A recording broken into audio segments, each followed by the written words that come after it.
This video is about bands with extremely unlucky timing. They brought their music out at the wrong time in history, right at the end of a musical movement. These bands could have been huge, but the timing was off, so they missed out.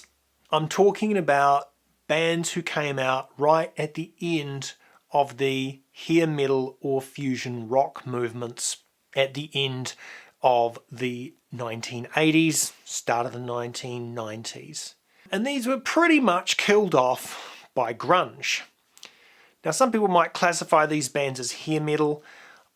I don't really think that the bands that I'm going to talk about are hair metal. I don't think it's a valid description for them. These bands, they just don't really fall into the same type of category as a Poison or Bon Jovi. These bands had a different twist on the music that was happening. So most of the artists I'm going to mention played what I would describe as fusion.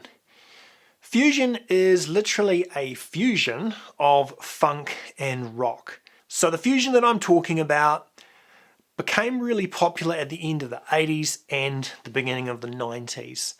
Style-wise, you might think about someone like Lenny Kravitz during that period, although his music was a bit more vintage style fusion than the rock fusion that I'm talking about.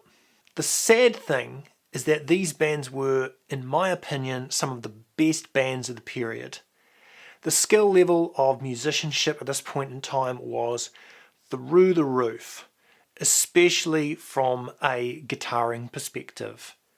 We'd gone right through the highly technical early 80s with musicians like Eddie Van Halen, George Lynch, Kirk Hammett, and Yngwie Malmsteen, and into the late 80s era of the super guitarist with musicians like Paul Gilbert, Steve Vai, and Joe Satriani.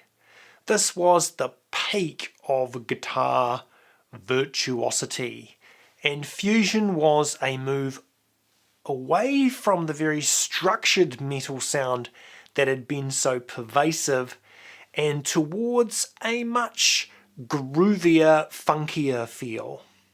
But all of these bands had their lifeline cut short by the arrival of the Seattle sound.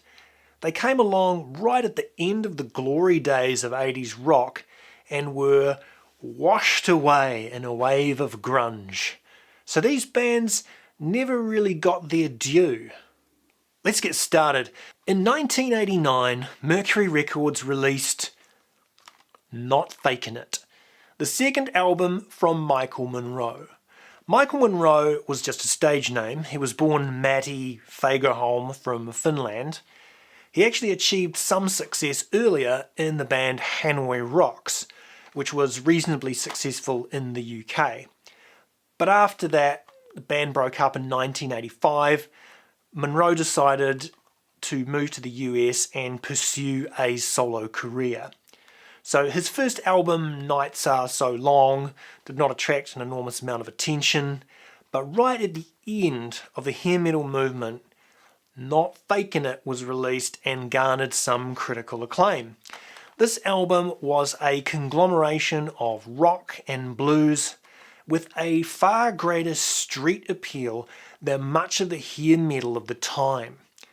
He had a pretty tight relationship with Guns N' Roses and appeared on some of their albums playing saxophone and harmonica, because those were things that he did. He plays those on here as well. Not Fakin' It is a good album and could have been the launch pad for a big career for Monroe, but things changed and he fell off the radar. He actually released another 4 solo albums, but to no particular avail. So here's a little sample of his work. Turn it up, throw it down, make it loud, look around, peel it up, turn it down, fire up, cool it down, smoke it up, spit it out, drive it hot to the ground, pick it good, make it big till you get what you need. While you were looking at me, the world passed you by. What would Daddy think about his English rose? She took me in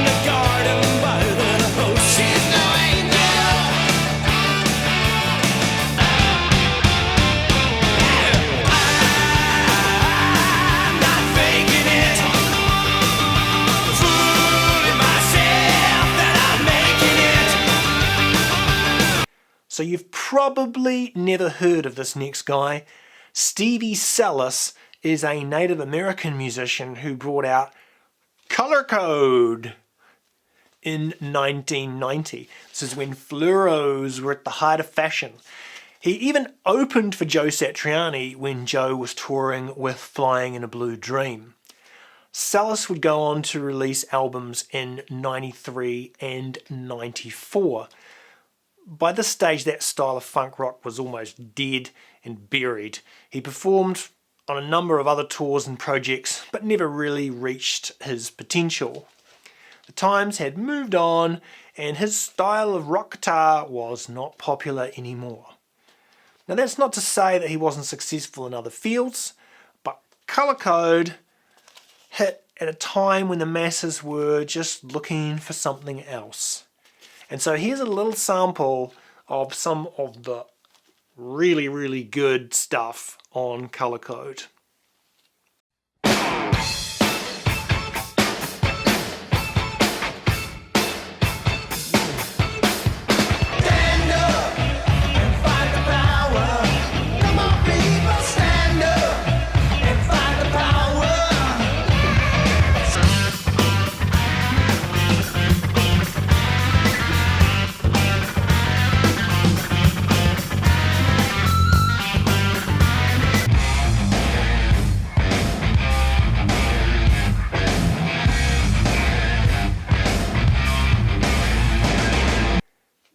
In 1988, an Australian band called Kings of the Sun released a self-titled album.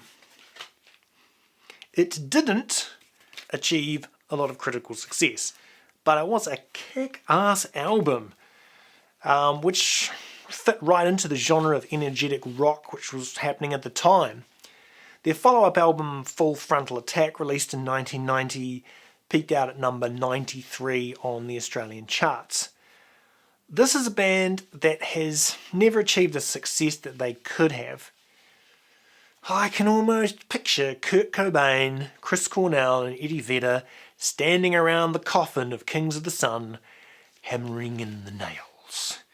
Another band killed by grunge. But here's a little taste of some pretty awesome rock from Kings of the Sun.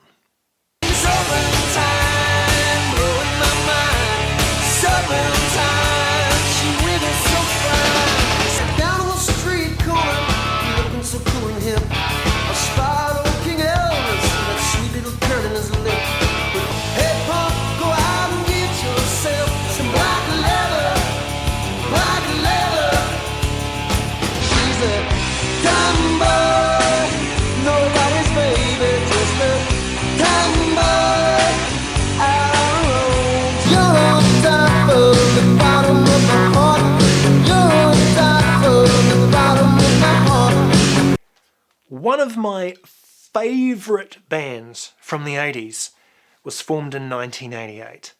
This band featured two guitarists who kicked ass, playing amazing melodic and searing solos, trading off screaming guitar licks and writing fantastic riffs to back up a series of atmospheric, energetic, semi-goth rock tunes. They had a super funky bass player and a tight drummer. They did, however, have one minor flaw. The vocalist could have been a tad better. The band was Bang Tango, and their album Psycho Cafe, released in 1989, is one of my favourite heavy rock albums. The follow-up album, Dancing on Coals, was also great. It was released in 1991, the same year that Nirvana released Nevermind. One of those two albums would go on to achieve global critical acclaim, shooting the band into superstardom. The other would not.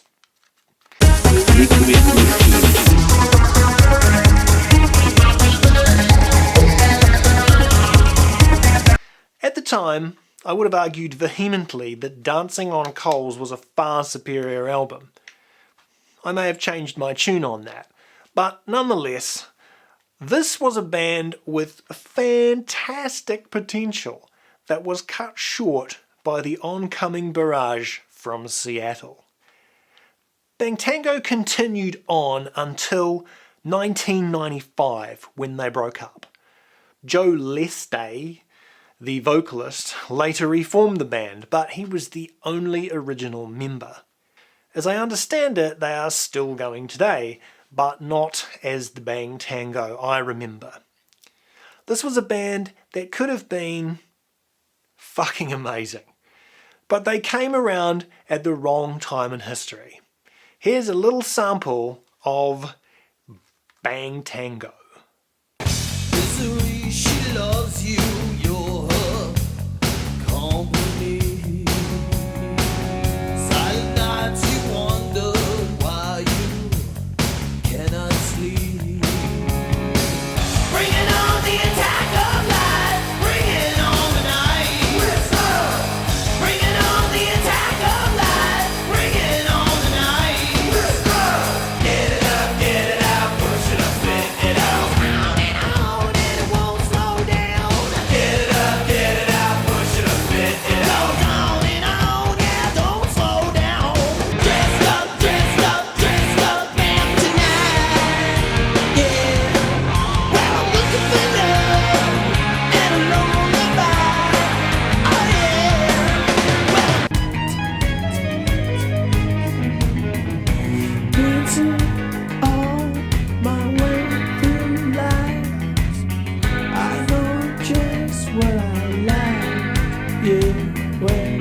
So the last band that I want to talk about is Extreme. Extreme were formed in 1985, but really came to popularity in the late 80s and early 90s. Now these guys were actually quite successful.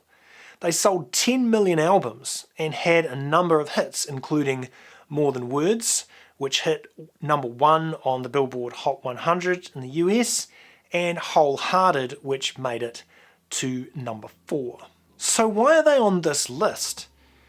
Well, despite the success of the above mentioned 2 tracks, they went largely unknown. Those 2 acoustic tracks were also not typical of their work. They were the lightweight teddy bear rock me to sleep tracks. The real Extreme was an electrifying journey into fusion rock.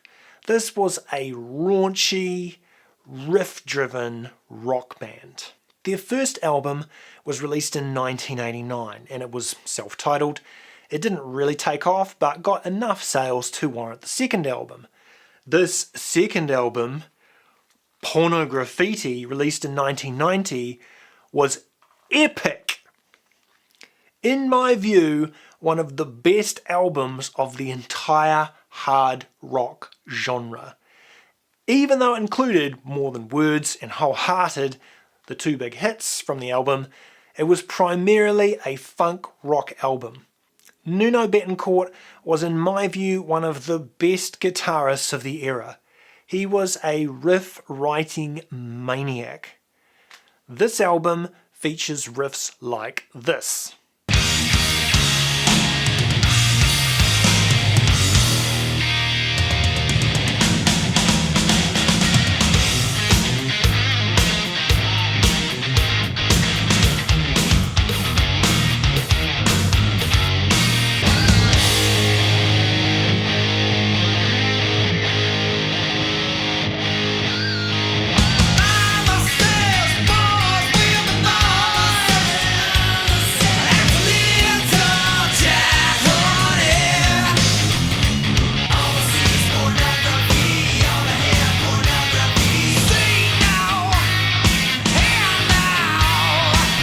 Their third album, 3 Sides to Every Story, was released in 1992.